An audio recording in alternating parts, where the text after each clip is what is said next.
সবাই তো আম ভর্তা খায়, আজকে আমি তোমাদের জন্য নিয়ে এসেছি আমের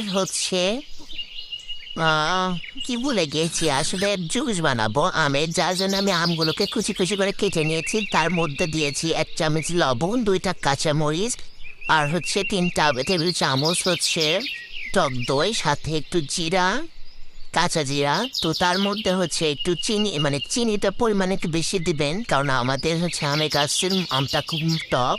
তো আমাদের চিনিটাও শেষ হয়ে গিয়েছে।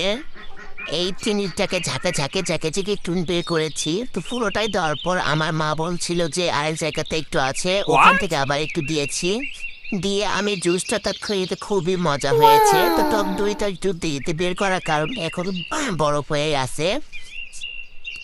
তো টক দই দিলে আসলে খুবই মজা লাগে, আপনারাও বাসায় ট্রাই করবেন, দেখবেন খুবই মজা। এই গরমের দিনে হট হট গরম, তার মধ্যে এরকম একটু কুল কুল জুস খেতে পারলে খুবই আরাম লাগে।